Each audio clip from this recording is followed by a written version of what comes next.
My co-speaker for the day is an incredible person. I think so. You know that thing where you've been hearing about somebody, right? And this person is like way up there, and then you meet this person and they're like very human, very nice, very kind. Because you expect them to not be kind. Yeah, like they have a good reason to not be. You get. My philosophy is that intelligence should breed arrogance. Like I'm okay with it. If you're at a certain level of intelligence, I will not be angry if you're arrogant. I feel like they go hand in hand many times, right? So meeting someone like that, I remember meeting him for the very first time, and he was the kindest person in the room. You know, he was laughing with everybody, smiling with everyone. And I think I was nervous in that meeting because it was not a tech meeting, and I'm only used to being in tech places, you know. And I think what it was my wife who sort of introduced us, and what sort of kicked in was the fact that we were both wearing hats, and it now seemed like we always wear hats. So I like competition in life. So first off, he was nice. Second, he went from being nice to saying his hat was better than my hat, and that was where our problem started. Anyways, Mr. Kola is an accomplished photographer, not just a photographer. He's one of the most successful creatives in Nigeria, and I don't say this to flatter. You can Google him. You know that people when they say Google him, he's one of those people, right? Um, he's also the conveyor of the Business of Photography conference, which is arguably, and you can argue with Jesus and anybody, he will not win, is the biggest photography conference in the entire country. It is incredible to have this person in our midst. Now, please make welcome Mr. Kola Oshalusi. Please let's clap So it's a pleasure being here this morning and super excited to learn. I say I like it when I come somewhere and people say they make money. That's what I want to hear. All of you are money makers. I've read strategies, I read crypto, I read we make. That's why I'm here. I'm here to learn. So it's a pleasure and I look forward to fantastic conversation with you all. Thank you, thank you. Yes. All right, so I want to give you a quick expo because this is our very first one. So I want to give you a quick expo as to what we are doing. All right. Now, like Bibi said, we started this idea of the insight session just because we're very community driven, but at the same time we want to be able to help people network better. So we thought about doing something where we'll be meeting with founders, business owners, creatives, right? And we just talk about the business of our work, right? So we have another event where it's just a hangout to have fun, but we wanted to have like the business of our work, you know, in the creative industry, particularly in tech and all that. And we first thought, okay, we could just have a sit down and just talk. But beyond that, what if we go and take it a step higher and have a sit down with other business people? All right. So this is not an interview or Yeah. anything. We're just going to talk, and I would like at some point to open the floor to everyone. Without which we could have both just sat down and Yeah, talk, right? true. And I actually always enjoy when we sit down and talk. So You know what I'm let saying? me sit down the way I would Yeah, so, ordinarily yeah. sit down. So normally let's sit. So I think you've been doing this for a very long time, right? And there is so much that defines you. But how do you define yourself? If you were to introduce color, right? You walk into a room and you want to say, yes, this is me. How would you define yourself? What's the best introduction? No one has asked me that before. That's a new one. But if I would define myself to myself, as the only person you can be true to is yourself. Yes. I'll say I'm someone on a journey of discovery, um, getting to learn about myself, about human behavior, about human psychology, about life, about existence, about who God is, about why He decided to create us, um, about how people think, about why humans behave the way humans behave, um, about why we need what we claim we need, about learning to understand when enough should be enough or when enough is not even enough. So I'll say I'm on the journey of discovery, and it's a continuous, endless journey for me. Um, I've asked myself, what does success mean to me? And for every time I think I have gotten to the definition of success, I realize I'm just starting to define success, you know. Um, Initially, I will always think, getting to a point means I become successful. I realize that to every point I got to has been a starting point to a new journey. Um, there are things I've dreamed of ever becoming, and I get there, you know, and I'm like, what's the point? I think there's a need to learn more, you know. Um, we're coming this morning with my team, and I'm like, what's the essence to life itself? You know, what do we want? What do we know? How do we define it? Why do people die? Why do people die young? Why do some grow old? Why do the wicked live so long? And sometimes the righteous die young. You know, what's the point in righteousness? You know, it's for me is I'll say I'm on a quest to know, a quest to touch lives. And I think the most powerful thing you can ever be in your journey is to understand that there's a time span um, by who we are. We're fragile beings, just empty shells with a soul and a spirit. But the day the soul and the spirit leaves, all of this that we think we take care of falls off and is nothing. So every day I think about that. So I ask myself, what's the point? If you think you've achieved today, where's the guy that achieved yesterday? If you think you want to be arrogant, where are the arrogant one of yesterday? If you think you want to be famous, where are those that were famous yesterday? So you can live the day 1 minute at a time and just be kind to people, be nice to people, aspire to see people succeed. And it's something we fail to understand. When you see people succeed, the initial response, especially when you see them succeed, and it's human, it's Adamic, it's not you. Especially when they are suddenly getting to be at par with you, the possibility of you envying them It's high. is really high. It's high. And it's got nothing to do with you. It's just who we are as humans. The person that was calling you sir or ma yesterday suddenly is able to stand up to you and sit on the same table. You hate them for no reason. And you know, the reality is you keep forgetting that you were the same person that was nurturing and teaching and training them. Did you teach and train them not to succeed? No. But when they succeed, you're confused. Because you begin to ask yourself, why is he talking this way? How did he get this knowledgeable? Why did he stop depending on me? The truth is, we all, pardon my French, we all bloody attention seekers. All of us. We want attention. We crave it. That's why Facebook has succeeded, Instagram has succeeded, TikTok has succeeded. We just want the likes, you know, the adrenaline it pushes, the dopamine that it pushes, you know, when people like you. You don't even care if they like you. The day you put up a post and see back to back 20,000 likes, you just feel on top of the world. And it's a reality. You hold on to phones, you don't want to drop it. You get into a place, you want everybody to say hi and hello to you. It's got nothing to do. It's just who we are as humans.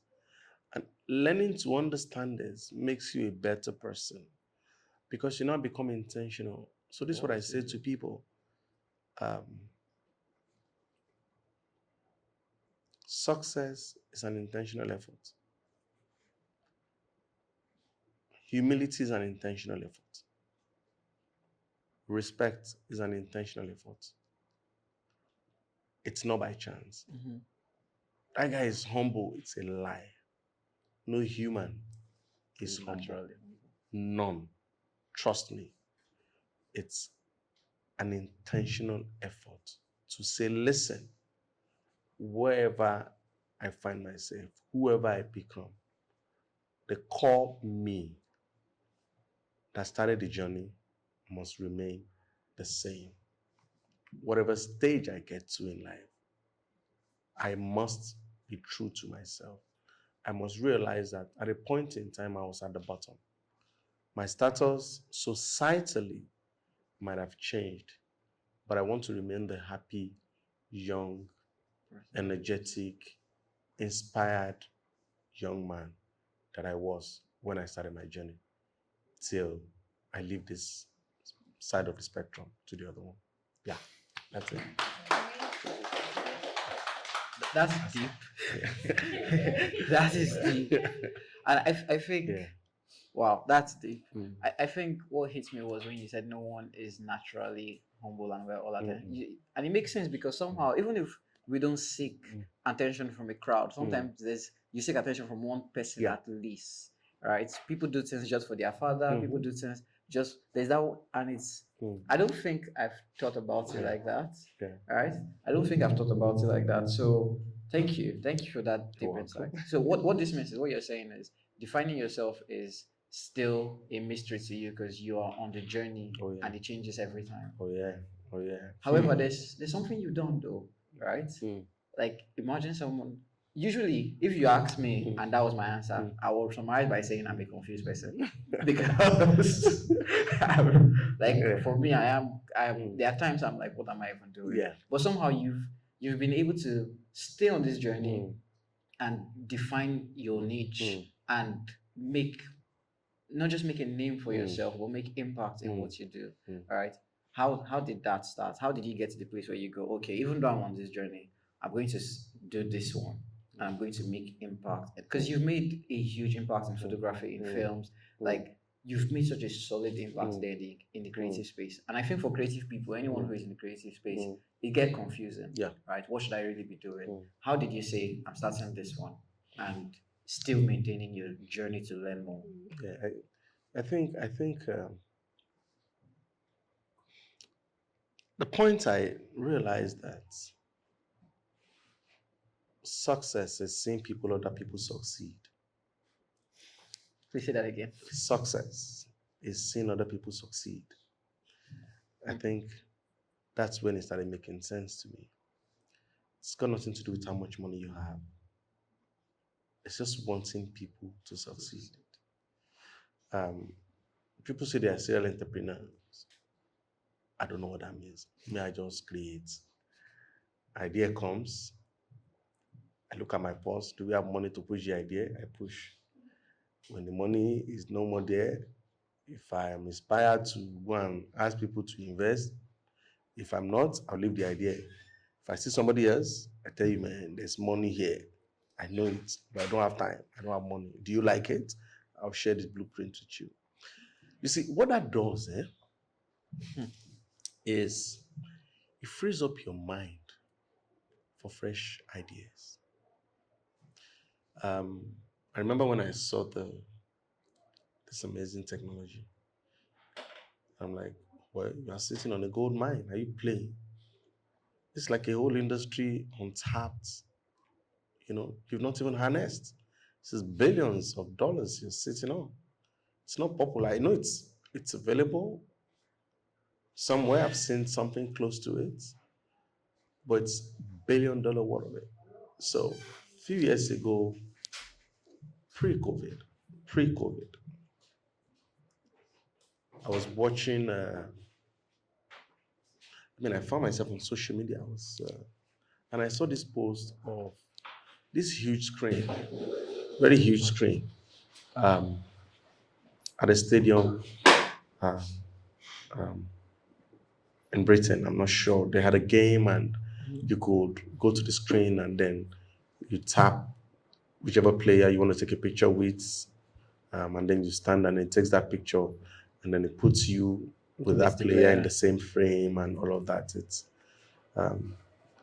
I'm sure it's what became filter on Snapchat and a couple of other things. later. And I fell in love with it pre-COVID. And I really wanted to invest in it. And I started the investment. I bought a screen. I, called people in China, told them specifically what we need. They designed it, technology 5 years ago. So you can see it's totally outdated now. Yes. And then I started looking for developers to work with. And I reached out to quite a lot here in Nigeria, and I couldn't find anybody. And I found this guy in the UK, and he decided to do it. And then he charged me like £5,000. I'm like, £5,000, that's a lot of money. I actually went to my bank and I wanted to take a loan. It was almost about, I want to take 5 million, but it was less than 5 million then. Yeah. But I want to take 5 million naira. But 5 million was a big deal then, the Yeah. banks, even though we're having good transaction, they ask for everything you could think about and all that. So they won't give me the loan. And I kept delaying speaking to the guy. But then I told the guy, okay, I'll raise the money and all of that. But the guy said, oh, even when he builds the software for me, he will have to license me and continue to license me and I'll pay XYZ. So I'm just like, okay, it's not that serious. I bought the hardware, it's just the software. If you're not going to do it, I'll keep asking till I find. Unfortunately, I never got to develop it.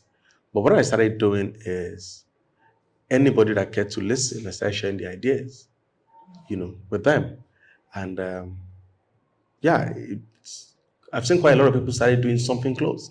No one has even done it yet here in Nigeria, you know. Um, but it's a fantastic idea.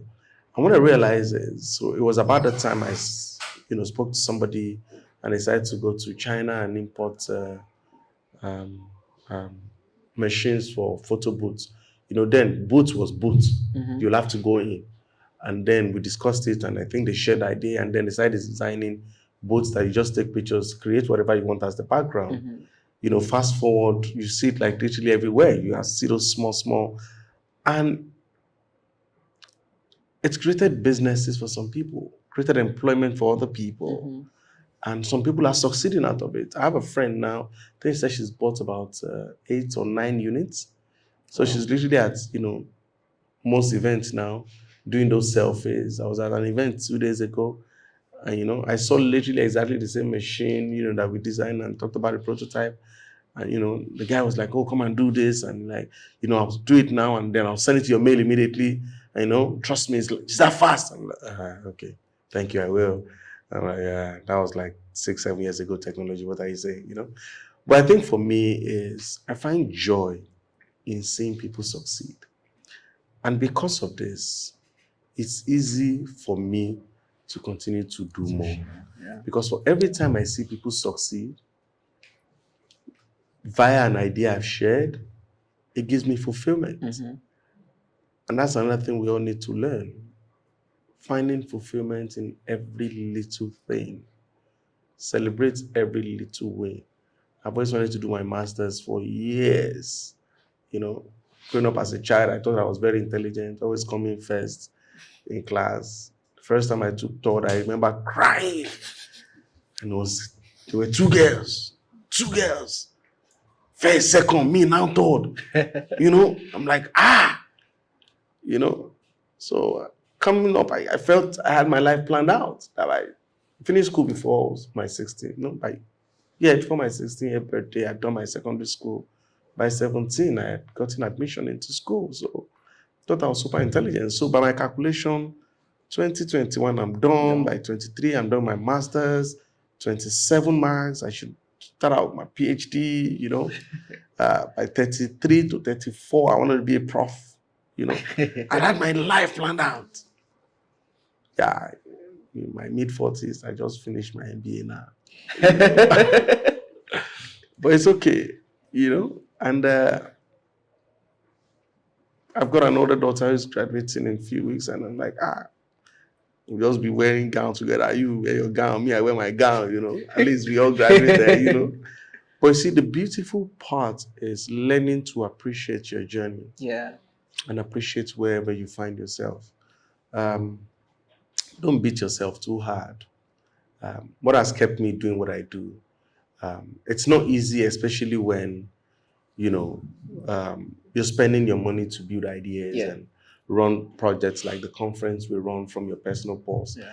I remember the second edition of that was really tough for me. Tough because the sponsors I thought were going to help backed out like a week to, To the event. and we had to do this conference, and I didn't have the money.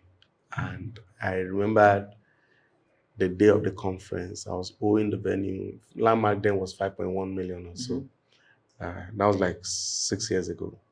Like 5.1 million. And I remember I'd paid them about 3 point something million. So as at the morning of the conference, we were owing 2 million. And I couldn't sleep. I'd gone there the night before. They had disrupted the setup and all of that. And this was a free conference. We had spent money on billboards. We spent money on, so many things. We had speakers that flew in. We had put them in hotels, paid flights and all of that. And I didn't have money for the venue, Wow. And they threatened me that they were going to shut it down. And I thought they were joking. So all through the night, I was crying and I was praying. I was praying because I'm like, there's no way I could raise that 2 million. I had some dollar, I had to call my bank, did the exchange. I think everything came to about maybe 400 something thousand naira. I'm like, yeah. I had a friend who called, sent me like 100K or 200K. And I'm like, hi. So all through the night, I couldn't sleep. I'll sleep a little, I'll wake up, I'll sit down, I'll cry, I'll pray, Then in the morning, I called my wife because there was no way I could sleep in the house, so I slept in the hotel close to. So I called my wife and I told her, babe, she's like, oh yeah, Alpha, you have the money? I said, no, but don't worry, we'll sort it out. And women are amazing when they want to be amazing, trust me. I give it to women, trust me. If you don't think women are amazing, you have a problem with yourself. Go and deal with it. And my wife said, don't worry, God will do it. I said, hey, God will do it. And I remember they called me, I'd gotten people to get there early and all that. And people called me.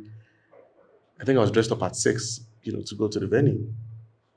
And I got to the venue. They called me that, oh, they were having issues. I'm like, hey, I'm already on my way. I got to the venue and the place was shut. Wow. Yeah, at 6 a.m. 6 a.m. we had people who are already there, volunteers and people who were attending the conference. 6 a.m. I'm like, wow. And they were outside. So I went in. I'm like, what's wrong with you? Spoken to my bank. 8 a.m. on dot, you get your money. Let everybody go in. And I didn't have it. I'm like, you know what? At least I have like almost 600K. We'll find this thing out. I started calling everybody. For the first time, a friend told me, call rent money. Rent money will help. I'm like, rent money. I didn't borrow money for anything. To do conference that is free.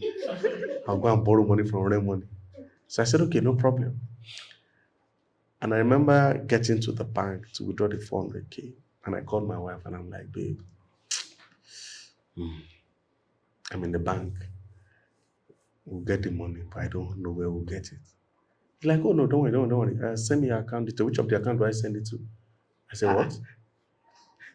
What's all this? Are you playing me? He said, no. So I remember we had some couple of investments we've done for our kids and stuff. So apparently when she realized there was no way I would get that money, she had gone to terminate all those things, pull all the funds together, put it in her account and was waiting for the last minute, And I'm like, there's no need to send it to my account. Let me give you the account of those. Say, hey, okay. Say, okay, so how much you have? Say, okay, send that to me. I did. And then she transferred all the funds to them. And she told me, go back to the venue, tell them you've paid. It's sorted. I'm like, I say, yeah, I've sorted everything, go. I remember going there. By the time I got there, everywhere was full outside. They had locked everyone outside. Those that were inside, they locked them inside. So this guy will not pay money. And I got there. I went to them like, what's all this? My friend, check your account. The money's there. I remember going in and they checked and they said, I said, don't even talk to me. Let everybody come in. Everybody, please. What's all this? I remember going into a corner and I started, I think I called. No, my pastor just called me at that time. I got into that corner, and it's like, Kola, my spirit just said I need to pray with you. I just started crying. I was crying because there was no reason why I should put myself through this. But I was also crying because God showed up. And for one simple reason, because I wanted to help people. And I remember it was an amazing conference. We had over 2,000 people, that day. And at the end of the day, I felt drained. A part of me felt happy, but another part of me felt disappointed. But when I was trying to sit down, I heard something that told me we have to do the next one. There were two guys. So me, for the conference, all I do is I come on stage, give my less than 5 minute speech. That is it. You don't find me. I don't sit. I don't do anything. So these guys possibly came late. They didn't know me. So they were like, POP conference. Mad. See, man, can you imagine me, ordinary photographer? I'm sitting in landmark. Me that have been playing that will come and do events here. They should even call me. I'm now sitting down doing conference, talking as a photographer. This photography is big. See all these big people. I'm just sitting down with them. I'm like, wow. I just fulfilled some people's dream. Yeah. Not just their dream. Yeah. I exceeded all their imagination. Not just that they had the opportunity to shoot at landmark, but they sat down as photographers and they felt so important that they fell in love with their career path. And for me, that was fulfillment. And in spite of everything I felt that day, I felt I was successful. And I think that's the most powerful thing. When people succeed and you have the opportunity to listen to their story, that's where success and true success really lies. Yeah, that's it.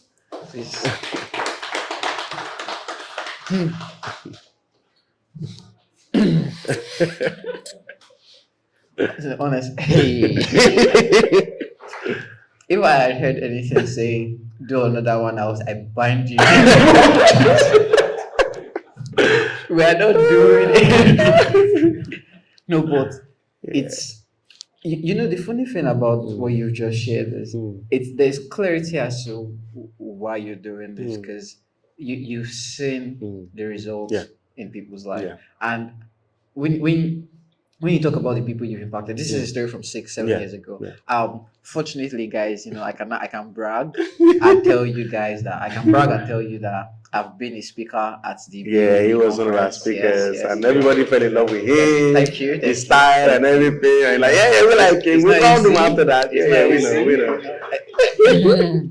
So, as somebody who have spoken on that stage, if you've not spoken on the stage before. No, but I remember being there. Yeah. I kid you not.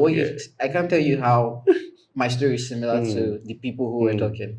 I was sitting next to Shagaya. I'm trying to remember. Charlie. Yes. Charlie. Now, for anyone who knows this person, this is probably one of the biggest names in federal government technology. Like when you think about technology in the country, right? Shagaya is big. If you don't know her name, at least you know her brother who founded Conga. Yeah. Right? Her younger brother was the founder of Conga. Now, I've heard a lot about her, right? So I've also heard that she's one of the people that ordinarily, if she's in a place and they keep chair, like 3 empty chairs, you don't sit down next to her because she's a big deal. You get, so if you're not like the governor of a state, you should not be sitting next to her. And I remember sitting next to her and I was looking at Kola on the other side. And I was like, so it's not only that he has her number. Because that was, when your brain is playing, there's okay, you call somebody to come for your turn. But I'm like, he has her number, there's that. But he was able to get her to sit down next to ordinary people, because I was like, I was sitting like, I was like, ordinary people, wow. And then Mr. Amadi as well was there, and he was speaking. Kelechi Amadi was there as well, and all these other big names in both technology, photography, and Malik was there. For any of you that knows anything about AI in the country, actually in Africa, right? It's not just in the country. Malik is probably one of the biggest earners from AI in Africa, currently. And he was there as well. And I remember sitting there, and my brain just kept playing. All these people showed up for Kola. Just imagine the weight of what he was able to pull. And it wasn't that thrilled me. It was when there was a panel session that created conflict. The founder of Studio 24. Yes, Yeah. his session was my favorite because this guy was raw. He was saying everything that was crazy. Yeah. And different people had different opinion, and Chaya had a different opinion. And I remember she just said that she would have mounted that stage to argue with him, but no, she respects Kola. And that was when it hit me that his influence was so much so that she's not the type that would take nonsense. If she had an opinion, she would share her opinion, right? But for her to say, no, I respect Kola, I'm going to it, it kind of hits me that that's how much impact he has had. It also comes back to say how strong your community has become, right? So now it brings me to like something I wanted to talk about. This community of people that you have around you, how have they influenced your vision, right? And how would you say for those of us that have visions that we're pursuing, right? How do we build a community of people that can drive that vision? I don't even think it's strong. And your community is Trust me. LA Gidigo. No. So this is what I say, and I say this a lot. If you want to go fast, go alone. Go very fast. It's like a train or a coach or a truck or a trailer. If you've seen a trailer with nothing behind it, have you seen them move on the highway? Very fast. They are very fast. But if you want to go far and be valued, go with people. Now, the possibility that they will drag you back is like almost one. But you go really far. And it's a hard thing to do. Don't forget, we're selfish by nature. All human. No matter your father, your mother, they are selfish. Everybody is selfish. You understand? Everybody. We're born. It's Adamic. It's who we are. We think first of ourselves. Everything we do, I care about you is a lie. Let me tell you, it's a lie. Your boyfriend, your husband, everybody is a lie. You marry that woman not because you love her. It's because you love yourself. You married her because you're like, what can I get from her? Her shape, her look, the money, Her sense. the people she know. Who is her daddy? That's it. In fact, those who say they married mistake, nobody marries mistake. Everybody marries for a selfish reason. So every relationship is based on selfish thought. First, myself. You understand? So I don't know. It's only Jesus I can say came and he died for us. You understand? But every other person. So the reality is there's always a huge tendency that you want to be by yourself and not consider the importance of a community. And the biggest threat to the creative industry in Nigeria, and that's what will destroy the industry till it decides to reinvent, is lack of community, lack of collaboration. It's the biggest problem. Now, let me come to whatever your level is,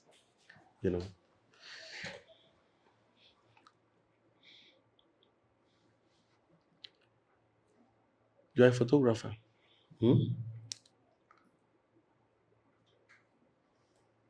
You don't know how to manage your books. But you have a friend that knows how to manage books. But you don't want to invite that friend because you'll be like, you know how much money I make.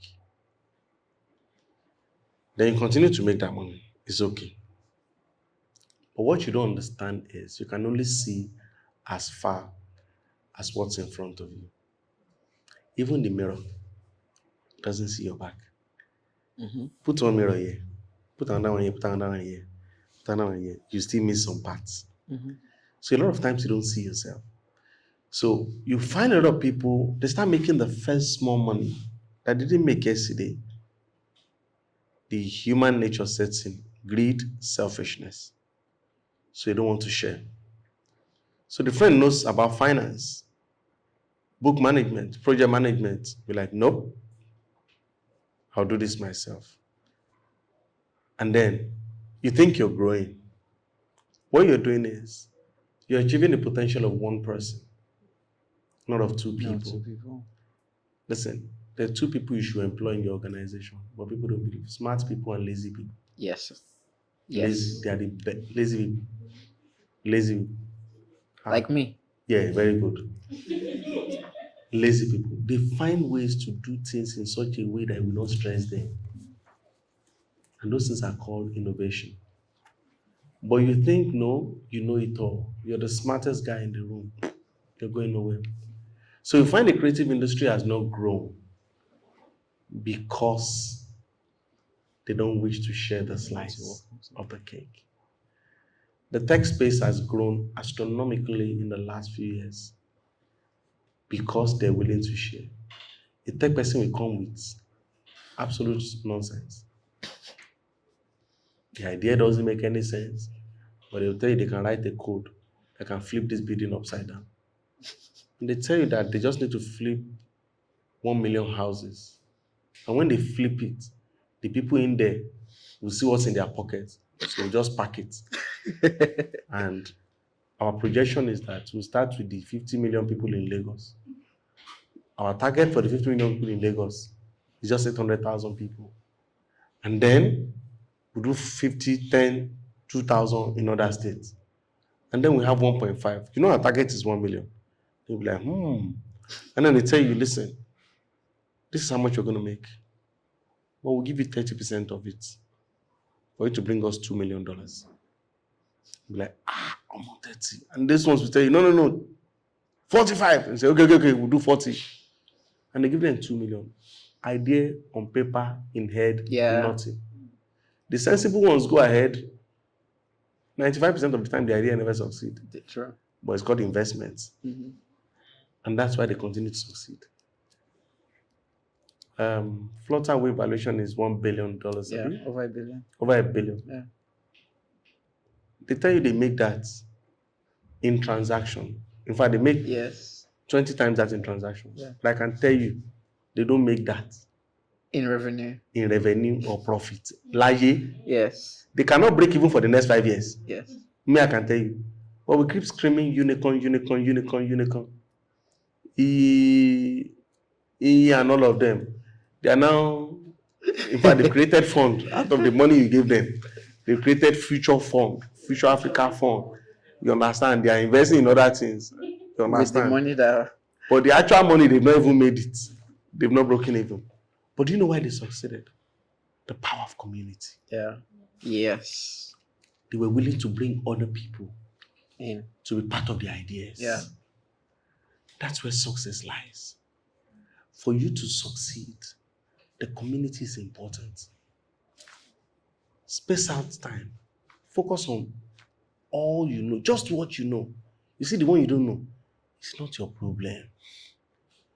This God did not create us to live as individual entities. Mm-hmm. If you've not learned, if you are alive during COVID, maybe some of you were not born during COVID, you will realize that nobody was created to live by themselves. Mm-hmm. Even all the babes that were saying, all the single ladies, they found plenty men that time. Any man that was available, they were willing to go there. If men were not available, if you have a friend, even the friend that said, I don't want people in my corner. In fact, they open up their corner to cats, rats, just come. Because it will run you mad. That's why the greatest imprisonment is isolation. Yeah. Mandela was not the biggest freedom fighter in South Africa. The real threat to them, I've forgotten the man's name, they kept him in isolation. Yeah. By the time this guy came out, he could barely talk. He could barely comprehend anything anymore. You know why? He was left in isolation for almost 18 years. Oh. And the only person he had to talk to was himself. They won't even give him notes to write letters to people. They don't give him letters to read. So he couldn't speak anymore when he came out. The words, he was a fantastic orator. It was a threat. He was writing letters and all that. When they finished with him by keeping in isolation, when they brought him out, he couldn't put two sentences together. That's how bad it is when you're isolated and you don't have a community.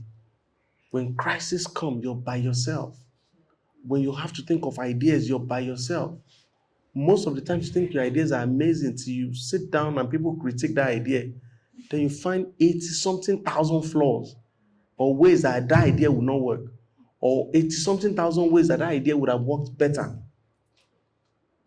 So for me, what I've done is I've continued to build and grow my community, which is why I said I've not even announced it enough. Most of what I have are contacts and not network. And they're two different things. I have the phone number of like, maybe except Tinubu and Sonwolu and who else I don't have. I have now. But we'll have changed his number.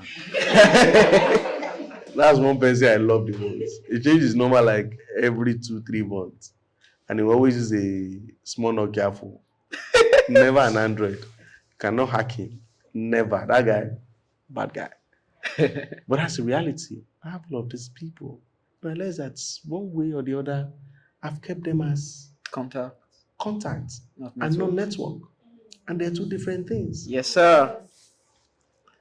I can have everybody's phone number, doesn't mean they're my network. If you call someone and they say, hey, which of the caller are you again? You are their contact too. You are not their network. So one of the things I've done is continue to try to build network. Networks are important. My father has a very funny thing he says. I'll say it in Yoruba, and I'll say it in English. He said, what it means is, he who moves around, connects, walks around everywhere, is not on the same level as a university graduate.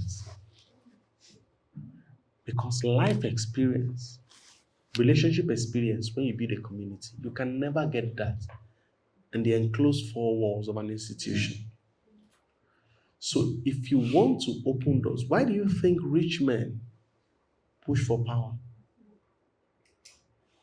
Because success doesn't lie in them isolating. So when they get the money, they want to use it to build a stronger network. A network. Yeah, a stronger network. Because when wahala come, it is your network that will help you. That will help you. So for me, network has been like the most powerful thing.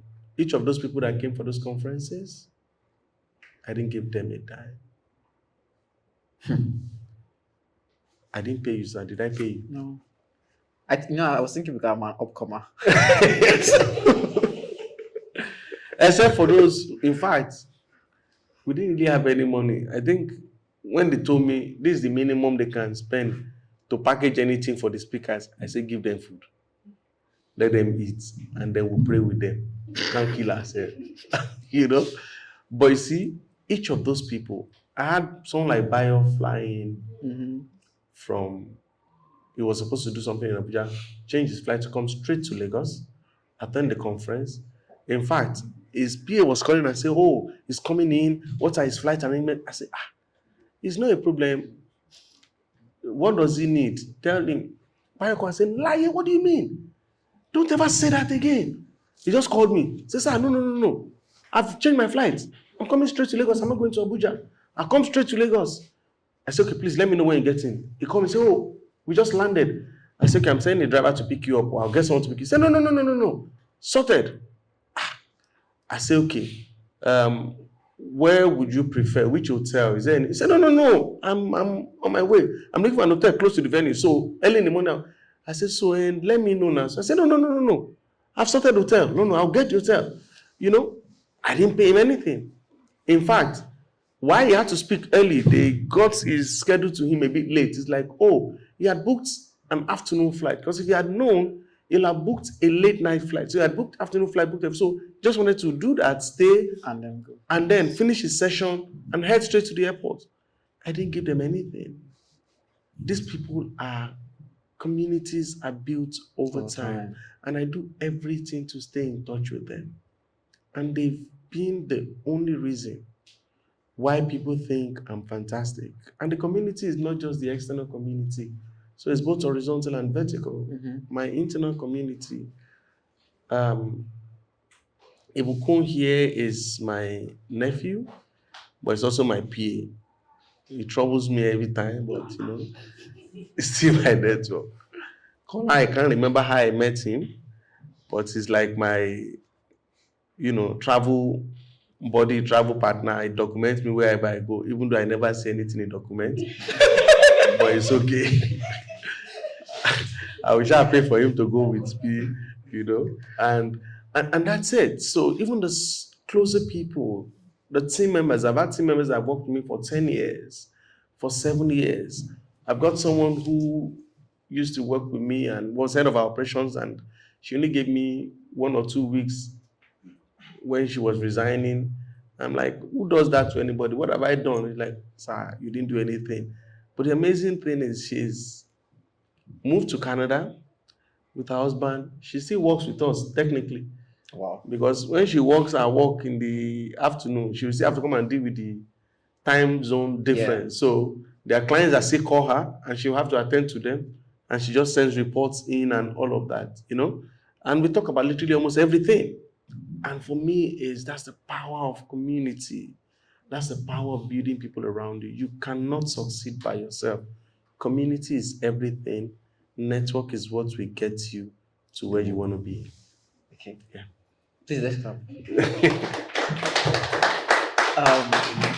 Okay, so I think, yes, that's what I want to get to now, because I think our time is already stretched. So I want to take in some. All right. So we'll do questions. Right? Let's do it 2 ways. I like questions, so we'll do it 2 ways. Right. I want us to also get to talk, not just ask questions. Right. So in short bits, you can ask question at the same time. Right. Each person here probably have their own community or are trying to form a community, right? You can talk about your own struggles. Okay, does that make sense? So you can either ask a question or share your own struggle with like how you had to handle being in your community. Are we good? All right, so who wants to go first? Obviously. Yes. Because she raised her hand first. Who's going next? Hello. Hi. So talking about community, I started being a community on my WhatsApp channel. YouTube, you said? WhatsApp, okay. Yeah.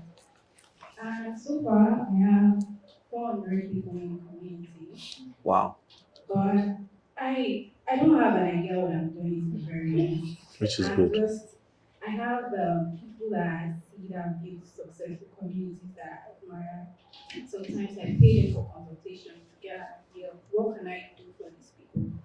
And I know that building a community means doing a lot of good stuff for people, like shows that you care about them, right? But where do we draw the line? Like when do I start to get returns? Am I being selfish for wanting to monetize your community? Yeah, monetize my community, because I feel like so I hosted a free class recently about how to monetize your social media management skills. And like you said, it's not really because I care about them monetizing their social media management skills. It's because I want them to know that, okay, you don't even have the skills yet. You can earn big, but there are some certain skills that you have to monetize. So that was my goal. And I don't know if that's the bad thing, because I did it for my selfish reason, but yeah, that's the question. I don't know how to form it. But okay. Yeah, I get it. So the fact that we're selfish in nature as humans doesn't negate the fact that that's how life works. So you need to understand. There's nothing you can do about it. It doesn't make you a bad person. Do you understand? To be selfish. Because if you're not selfish too, you'll not take care of yourself. Self-ish. Yourself. That's it. That's what it means. It's just you put I studied English. You understand? It's just, English is the most unbelievable language. You understand? They just put something just to say something. The idea of thinking about yourself is selfishness. No, but it's not a bad thing. It's actually not a bad word. It's over time that it's been coined. Thinking about yourself is about internalizing it, making it yourself. That's selfishness. It is not bad. You understand? So don't look at it as a bad thing. Now, what you've done is not bad. You've only created a strategy and you've worked on a strategy. Your strategy is you want your 400 people to know what you do and what you can do. That's what you've done. You've not broken the law in any country I know in the world. What you've done is you've used what you have to try to get to where you want to be. There are 400 people that will send you messages that is none of your business every day. You have gone to them and say, see, there are some people I love. I mean, like loads of WhatsApp group, I mute everything, I can't keep myself. There's some WhatsApp group I cannot leave. So I stay there. You understand? Some I just go, I see 20-something thousand messages. I just go to the last one. Who is this person? Okay, bam, that's it. I've checked your 20,000. Go and deal with it. I don't care. And I know people who send broadcasts like every 3 hours. They don't care. I mean, initially I would get angry, but then I realized that not all of us have the gift of forcing ourselves on other people. It's a gift, though. Me now, if you tell me no, I move away. That's when if you tell them no, you shouldn't have told them no. That's when it will start. Now, there's nothing wrong with it. They're aggressive, they are marketers by nature. They want to have their way, which is who they are. But it doesn't change anything. So what you've done is you've introduced yourself to 400 people. So the question you should ask is, what's the next phase? So in the midst of all of this thing, we also need to continue to ask ourselves. If it's a journey, let me tell you the truth. No one has it figured out. Nobody. In fact, just that we can't say Jesus and Messiah didn't have it figured out. Because if he had it figured out, why would he still go and meet Father and say, Father, if you let this cup pass by me, why? Baba, you came here for this. This is the only reason why you came. Why are you asking God to let what cup? Baba, take the cup and go. We are saying you should take the cup. That's why we are here. So the truth is no one has it totally figured out. Dangote doesn't have it figured out. If you had it figured out, all this thing is trying to invest in, I've invested in it years ago. He's also looking at it as strategies. For Dangote to be bragging and saying, I paid 2.5 billion out of the 5-something billion I borrowed to build refinery. He doesn't have it figured out. Why didn't he pay? Maybe they say Dangote is worth at something billion, maybe 11, maybe 13 billion. Why didn't he just pay? No. He's also trying to say, no, if I remove all of this money here, business will die. I will not retain my position. I have to still be there. So he's still figuring it out. We're all figuring it out. And that's the essence of life. We discover, we reinvent, we read, we study. So what you've done, there's nothing wrong with it. You've only introduced yourself to 400. I would say that 400 is even a small community. Keep going. I say to people, you have an idea, you teach, you do this seminar, you do a webinar, right? For 400 people. My sister, your audience is 2-something billion people on social media. You just scroll on social media. Everybody has an idea on social media. This is how you can get 500,000 followers in 3 days. And you check, they have 123. I'm like, oh God, use this thing yourself, man. You have 123, you're telling me how to get 500,000.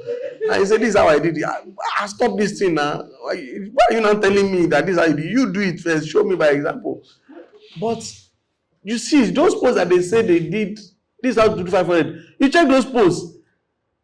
Like 20,000 engagements. And they have 123. How did they get 20,000 with 123? That's the reality. You find it, you harness it. You've access to 400 people. Social media has over 2-3 billion people on it. Keep going. Keep going. Keep doing it. It's not that the first one you do that will have the hit. No. But you get to a point you become back-to-back hits. You understand? So the first one will give you problem. Trust me. You even think you don't know how to do it. You think your video angle is bad. I mean, even me, I'm figuring it out. I was supposed to do a video yesterday. They've given me to do that video. They said my deadline was yesterday. I'm like, I will not keep myself. I've tried. I've done it. I sent it to the people. Say, "Oh God, this is rubbish." I said, "Okay, help me." Do you understand? Because I'm figuring it out. I'm not good with all of these things. So you just have to be figuring it out. And then nothing stops you from creating those courses and putting them online and monetizing it. Do a 3 minutes on YouTube. I was doing my MBA and there was a course. You know these things, you just come. Lecturer will just give you notes. Go and read. Come and pass. I'm like, it's not working that way now. If I know this thing, I will not come here, you know. And then I went online and I found this guy. It's the biggest school in India and it's really global. I've forgotten the name. So what they do is they just take up courses and then they dissect these courses, everything. And then so they got funding. So it's almost like an out of school. So it's like an alt school. Yeah. Like what this guy is doing. It's an alt school. They're like the biggest. They are massive. So I went back years ago to when this guy started. So this guy will take up a course. You understand? And he will break it down. He's an amazing teacher. So the courses I was having problems with that they gave me, I just followed all his YouTube, this thing. And I took all that course. And that's how I went into the exam hall with. Now the guy doesn't even release those courses anymore. So he monetizes it. So it's something you can easily do. Put up those courses. 20 years, people will come. That course was like 8 years ago. Yeah. And I still came back to study it. So you get money. Things are being monetized. YouTube is monetized. TikTok is monetized. Yeah. I heard Facebook is monetized. If you have access, put those short courses. If you want to limit it, you don't want people to do that. Do 3 minutes on social. Then create a portal where people can access or based on request, based on demand, they enjoy it, they come to you. You make your money. You're welcome. Okay, so I know Bibi has something to say. Trying to manage our time. Okay. You guys will not judge me. This is my first time, so don't judge me. Can I just add something Yes, as please. well? So, hi Sarah. Now, interestingly, right? I think monetizing your work, our work, because even I myself I found it really Yeah. difficult. All right, because especially if you have your day job, if you have the thing that they're going to pay you for this one. All right, so I have like a day job, and then I also build sites and other stuff. So I get that one. There's no negotiation. The only reason we're talking about it is because you want to pay me. All right, and I will get paid. But when it comes to other things, especially like what you're doing, teaching, it has been very hard, right? And I think the hardest part is even validating yourself. Where you start asking yourself, what gives me the right to charge to teach this thing? Especially when I don't have a certification. Because apparently you have to have a certain certificate to even teach certain things. But then you have 4 years of doing this thing that teacher has never experienced in his life. Absolutely. You get, but you're now questioning yourself, right? So I think like I've had that struggle for a very long time. So I took something from what you said, which is why I'm happy we're having this conversation. When you said that thing about taking that video, all I was thinking about is I like to teach, and my strength in teaching is breaking down complex things. I enjoy making complex things sound stupid. That's what I enjoy the most, right? Imagine if I've started making videos like that. Just imagine how many people. Yeah. Because I don't do it. Absolutely. I don't do it. Absolutely. Monetizing it is the next bit, right? Where I'm hoping to I tried something this year. I hosted a small mixer this year and I decided to charge. People assume that was my first mixer or that was the first time I was doing something in my life. I've been hosting stuff for over 15 years. Heck, I started hosting crusades. When I say crusade, I mean serious crusade with elderly people when I was 12.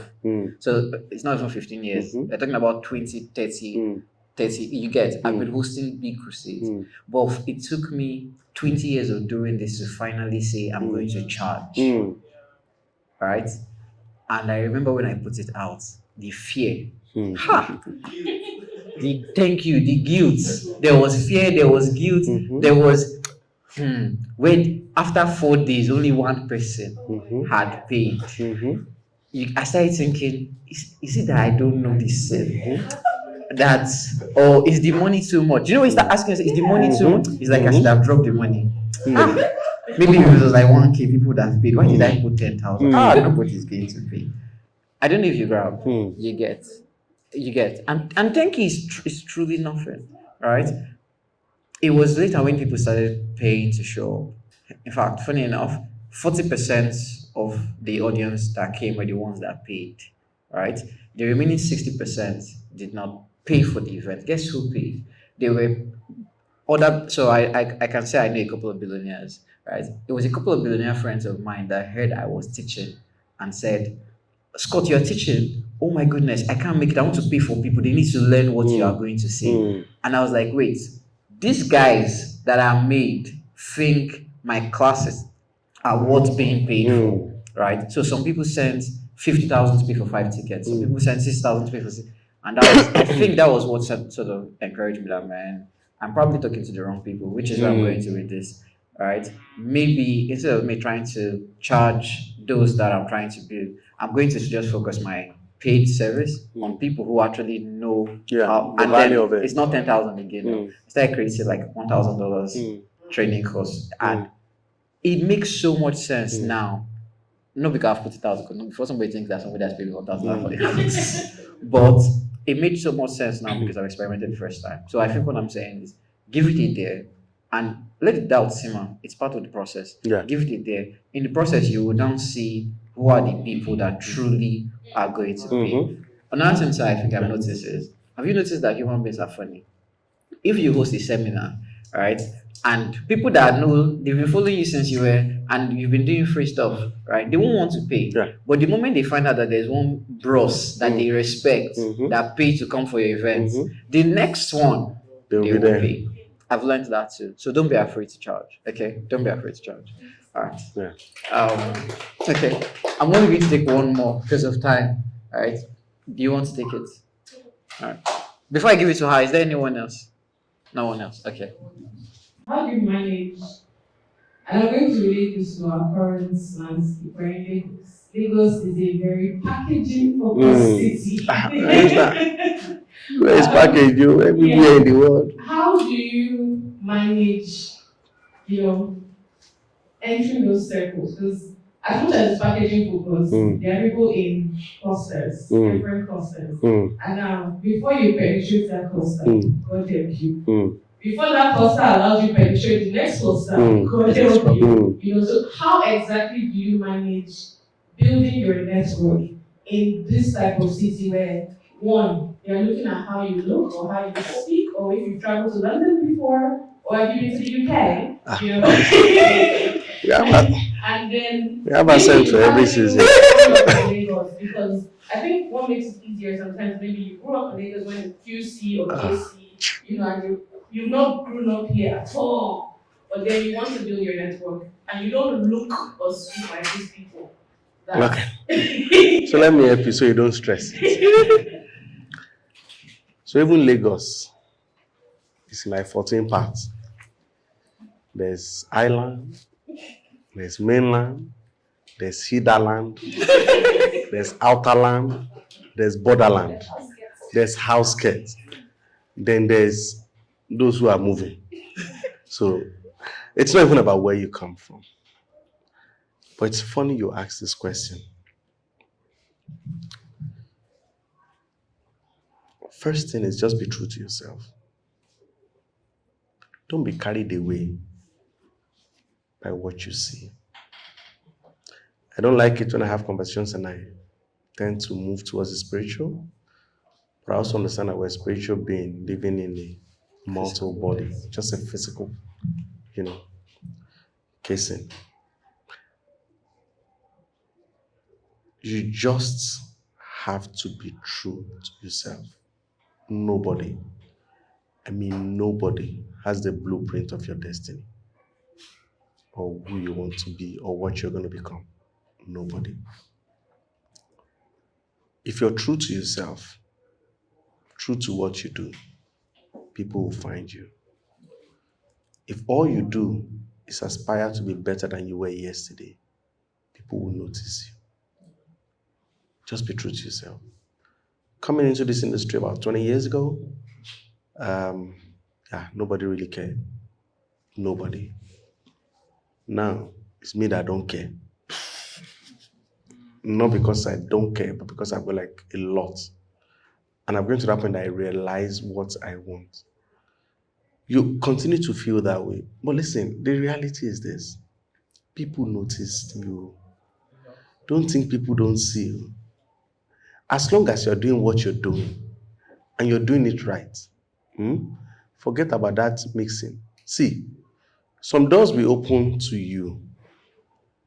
I mean, school teaches us rubbish. I'm sorry to say, but it's the truth. Dress the way you want to be addressed. It's a very true word.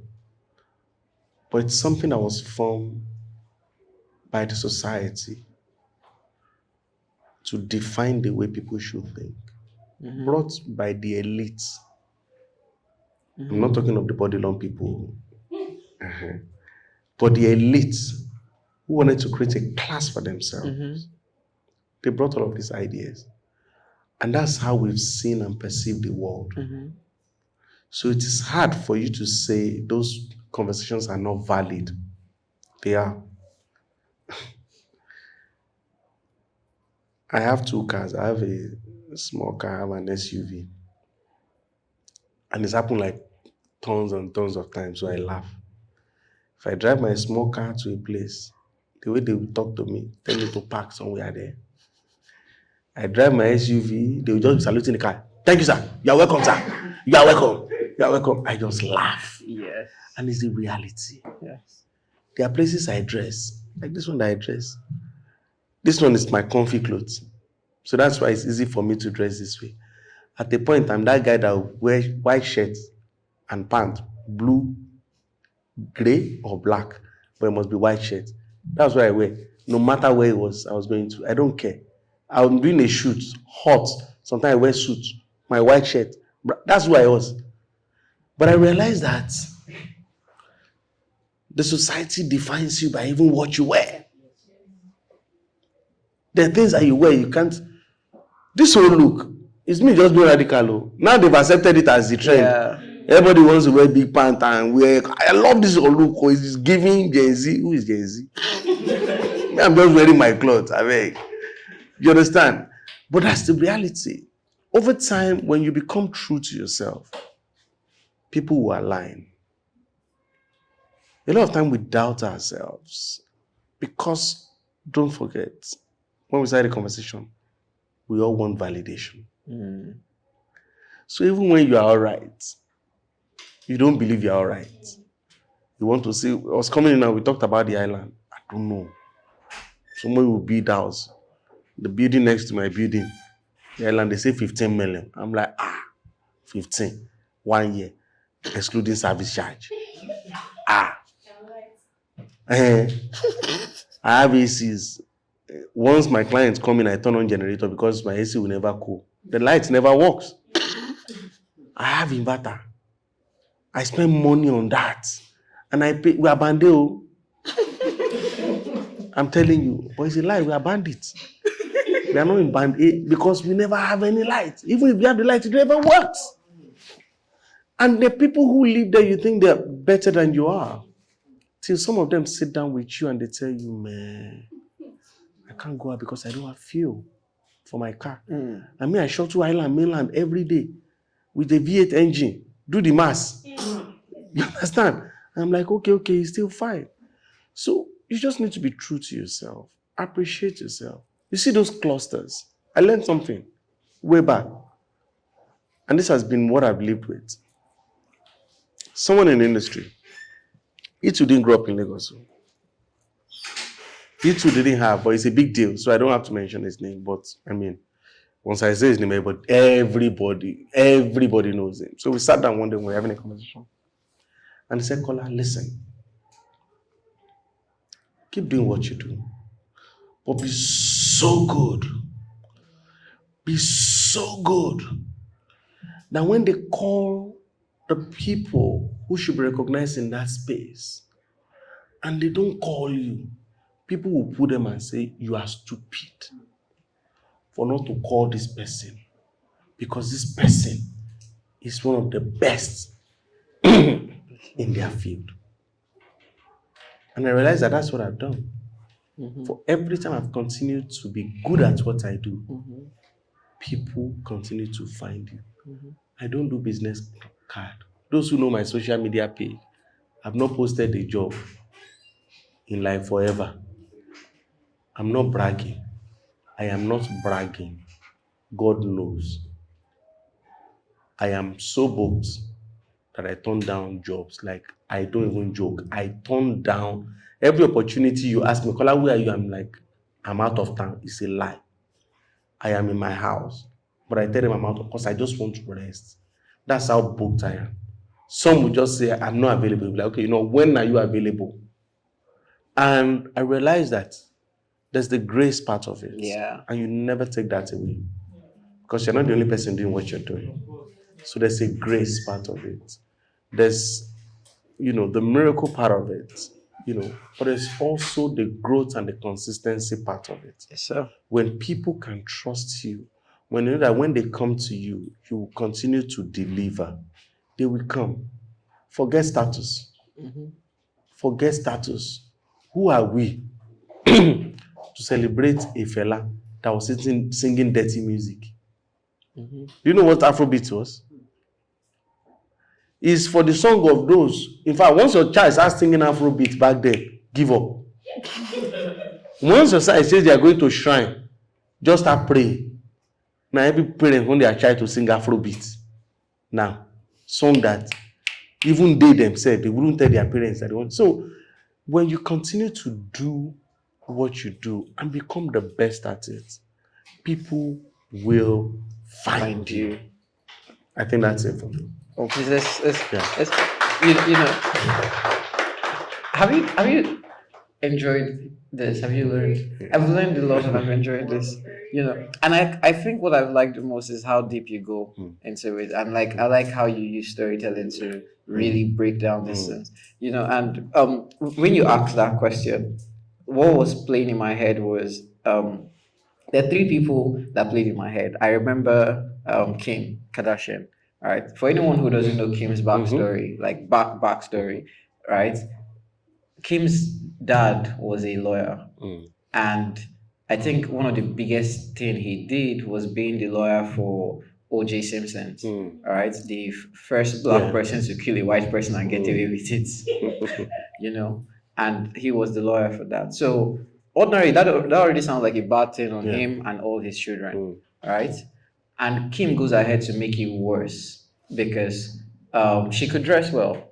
That was a given. And then people noticed that she constantly dressed well. She showed up. She was okay being what they would refer to as a celebrity leech, meaning anytime important people were in places, she will find her way there. Not because she was important. She will find her way there. She was okay being treated like crap to be there. And they kept noticing that this weird Paul person dresses very well.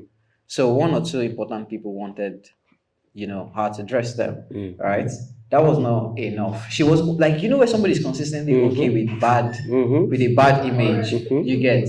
She was so okay with it that she took it a step ahead and released there was a reveal of a porn video of her, right?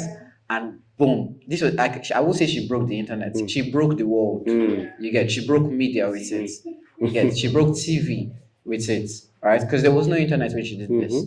Well, maybe There was, but it wasn't mainstream. But she broke the world with this. Now you would assume that after doing this, she will come and cry and beg all of you. She released another one, like less than a year later or so, right? And guess what started happening? People went from saying bad things about Kim to going, we want to understand how this person is just fine being bad, And then boom, a full TV series about her and her family. Today, she's not the celebrity lead. She's the person that every celebrity wants to be like, on, right? And I mean it. Now, when we talk about influencers, the very first social media influencer in the world, the very first is Kim Kardashian. People don't even think about that. She was the first. to do it, where she mentioned a brand, and that And day, it goes boom. that day, the brand blew. That's how social media influencing started. She was the first. So I learned something from her. I also learned something from Bob. Right? I'm sure when I say Bob, we know the Bob I'm talking about. Right? This is not me saying do bad things. This is just picking from that story of consistency, which is and how human beings. You know, when you said when you consistently do the thing you do, people will come. You know, human beings find a way to just bend as Yeah. long as you don't bend. Yeah. What will mess you up is when you bend. You get. Someone said never apologize for you who you are. Over time, people Yeah. will just take it. Yeah. You get. People will just take it. So when Bob started, everybody was losing their mind. Not just because it was a strange thing. It was a strange thing for this part of the world. And instead of this person to come and apologize and say I'm sorry, it's a mistake, he took it up a notch. I don't know if you understand. The more we said something about him, the more he went. And you know, in a time when you have to speak good English, he was okay with the things he The was worst saying. of it. Right? And next thing I heard, people started paying him to show up at places. I think that was where I just went. I learned something the day I heard that story. That no, they pay him like it's like wait, the one person that we keep insulting, you guys now want to pay him money to appear, no, just to show up at yourself. Yeah. Was strange to me, and it hits me. First, I learned that man, this world is a terrible place. End of discussion on that part. But on the other hand, I also learned that as long as you don't bend, if you keep doing what you're doing, it's people that will bend. People are So to that thing of like trying to enter a place, I do agree a lot with what Mr. Kola said. Yeah. Just keep doing what you're doing and be doing it headstrong. Be doing it. This doesn't mean you should be stupid, stubborn, but be doing it with intentionality. And the people who would want to come would actually come. Yes, they will come. Even the ones that are not open-minded, their mind will open when you. Yes, sir. All right. I have to wrap this up, but I want to just say one. I want you to say one more thing for us, just before you go. A lot of what you did today, you used storytelling, right? You use storytelling. You used your own stories and real life stories. So it's clear that you truly are a storyteller. So we don't just call you a storyteller. You truly are, right? Now, I think the final thing I want you to like look at for us is in all our fields, not all of us are in the creative sector. Like myself and this young one were in core tech, right? Core tech. How do we infuse storytelling, like without coming off as mad people, without coming off as braggy? You get how do we? Because when we want to start saying, "Oh, we wrote this code," and this code, people will just think we're mad people bragging. You get how do we use storytelling to elevate our business? I think that's one side of the question. The second side is how do we make a business of even the storytelling itself? Okay, so I think this is one thing I sort of found out. Even for me, it's kind of new to understand what storytelling, sort of is. It's one thing to be doing something. It's another thing suddenly just realize that this is what I'm doing. Yeah. So all of us are created to be storytellers. History is his story. History is his story.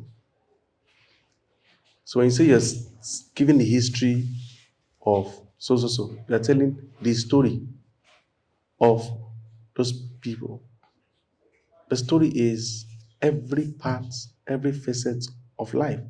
So life itself is a story. We're actually writing stories. Every day you wake up, what you do, people you meet, who you talk to, you're writing stories. The moment you realize that, it changes everything. The story everywhere. The story of Bill Gates. The story of Mark Zuckerberg, Jeff Bezos. The stories. Life itself is a story. So it's got nothing to do with what field you're operating in. See life as a story. See everything you do as a story. Now, how to turn it to business is another thing. Sorry, it's another story entirely. Because that business part is also a story. So now, the decision to turn your story to business is you trying to also tell another story that will make people bring out money from their purse. It's one thing to have a product. It's another thing to be able to tell people why they need the product. Now, people might know that they need your product, but making them buy, use, own, and become co-owners of that product is another thing. An amazing one is noodles. Indomie, sorry. I don't call noodles. It's Indomie. They've given you more than 1 million reasons why Indomie is important. First, they went for the children. Then they went for the unmarried. And then they found their way into the happy home. They became the only reason why people should not fight. When your wife doesn't cook for you, have noodles in the house. It's 3 minutes. You don't even have to boil it sometimes. Throw it there. If you have any water in your flask, pour it. Chill. Put spice. They now give you various spices. They will not tell you, if you have green vegetable, put. If you don't have, cut sausage. If you don't have, do you have canned fish or corned beef? Pour it, stir it. Just let it simmer. You'll be fine. Then they move from there to every other area, to sports, to the children. Now they are at our airports, invading our privacy. They are in our street corners. They now use you to do experiments. You go to airport, you want to catch your flight. You see Indomie corner, they now give you Indomie suya, Indomie boborito. They give you everything. You now sit down there, you nearly miss your flight. They turn it to story. The beautiful thing is, turning it into business is also a story. So the day you start turning everything into a story, I'll tell you, the first time I came in here, I saw 101 reason why this place should be there and why it's the best thing. My office used to be just down here, you know? And then when I came in here, I'm like, I have to keep coming here. Because there's no reason why I should go to the island when I have this place here. There are days I don't want to go to the island. I could just be here. Now, there are not so many workspaces on the mainland. And the few ones, they don't give you experience. They just want you to come and work. This place creates a story. You go on their wall and they write everything. They do this, they do that. And it becomes an experience. You sit down, they don't charge you much money, but they know how to collect your money. You drink coffee, you drink water, you drink this, you network with people, they can sit down with you, they close the deals with you, they tell you what to do, they start expanding. We need to see everything we do from that point as a story. Photography is a story. Not just the guys that do video or do documentary. We ourselves, we are embodiment of stories. We were created to be stories. I love the Bible. It says our destiny is written even in his own palm, not just our palm. So it's literally the story he reads. And that's why he gave us the free will. You understand? People will always ask, why did God let Adam eat the apple? Why did he even put the apple in the garden? When you know that once they eat the apple, problem will start. Is it wicked? No. Because he's a God that loves stories. He loves you. But what is done is, he also gives you free will. You say, my guy, don't go there. But he knows that you can go there because he's giving you a free will. So he's made provision for when you go there. You understand? Yeah. And then when Cain ended up killing Abel, he didn't have to end Cain because there's a story to Cain's life. So he said, Oga Cain, you have messed up, but I'm merciful. Let's start your story. No man that see you must kill you Yeah. because you must live the story. We have to see what you become. So every part of our life is a story. Whatever you do, you are a creative. Problem solving is everything. That means it's more recent time we've coined it into one small field. Yeah. Problem solving is called creative. As long as you can solve a problem, you are Creating creative. something. Yeah. That's it. Yeah. You can code, you can write, you can animate, you can tell history, you can tell stories, you can create solutions. That's it. You're creative. And every creative is a storyteller. Our stories are just different. Your story is not mine. A lot of things will define who you are, where you're from, what you've been taught, your parents, your neighborhood. All those things define your story. So the moment you begin to realize and understand that, it makes it easy. Then the conversion of that story to finance, to money, to business, to entity now depends on you wanting to write another story. So I think storytelling or understanding that life itself is a story is the most powerful thing when we're building ourselves as creatives or as whatever. We're all creatives anyway. Yeah. Thank you Thanks. so much. Thank you. I think this has been truly insightful. I feel very fulfilled with this. So, Mr. Kola, thank you sir. very much. Thank you so much. I think right before we exit and close for the day, I believe we're closing for the day. I would say one final word, and I'll keep it a sentence, and have you say one final word, keep it a sentence. Now that I said I'll keep it a sentence, the sentence has become more than one sentence. I do believe that truly everything that we do, everything that we are a part of, is first off something we want. So it's that selfish, but honestly, is something that helps another person accomplish what they need. Right? I truly believe that, and I feel like when we think like that, it's easy for us to keep doing things first for ourselves, and it's easy for us to keep solving problems for other people.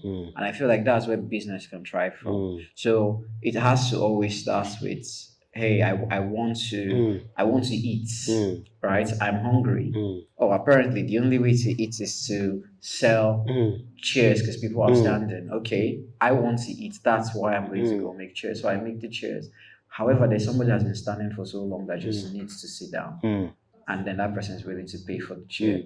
So I feel like if we take that from here, that as we're leaving, I should always remember that first off, everything I do it because I want to do something, but also because in the end, it will help someone get what they need. I can monetize that, or I can just live with the joy of it. Thank you. Thank you. That's powerful. That's powerful. So what do I say? My final statement. I'll be sentenced. I don't know. So this is what I'll say. Number one, you're created perfect. You must never forget that you're created perfect. And everything you do is perfect. When self-doubt comes, it's also perfect. So the moment you understand that you're created perfect, it makes everything else. Number two is you must continue to grow. Not that should you, it's a must to continue to grow. Number three is you must be your own. All right, let me put it this way. Your only competition must be you. Now, you can get inspirations from other people. See how they are thriving. Want to thrive, but you must be your only competition. What it means is every day you wake up, you must be better than yesterday. Yes, sir. You must. It's not May. Now, this is what it does for you. The moment you realize that you must be better than yesterday, you don't waste your own time. Because you begin to realize that it is your time. You own it. So when you go into a business, and the business is not the right place you should be, you don't get out of there because you think of yourself, which means you start making plans for exit. How do I exit it? What do I do? What are the next thing? Or should I put in more work? Would it get me to where I want to be? Get to. You understand? So it begins to change how you think. And then number 4, be selfish. Listen, be very selfish. I repeat it, be extremely selfish. And I will tell you, is it okay for me? The Bible said, love your neighbor as yourself. You cannot love it. If you cannot love yourself You cannot love selfishly, and I mean selfishly, you cannot love your neighbor. You cannot help. You cannot grow. You must take care of yourself. You must understand the importance of your mental health. When you say, where do I draw the line? You must understand that you must be okay for you to be able to help people. So if truly you care for people, you must care for yourself. Either as a family man, either a family woman, whoever, either someone who has dependents, you must care for yourself. You have a community. If you want that community to thrive, you must care for yourself. Because there's so much He has put in you that the world needs. If you mistakenly waste it, you have denied generations of what and God will not forgive you. He will never forgive you if you don't take care of yourself. He created you perfect and He put so much in you that you must impact generations. If you fail, He will hold it against you. I think that's my statement. Thank you all and have a wonderful rest of your day. Thank you. Thank you. Thank you so much. Appreciate it. This was amazing. Thank you. Thank you so much.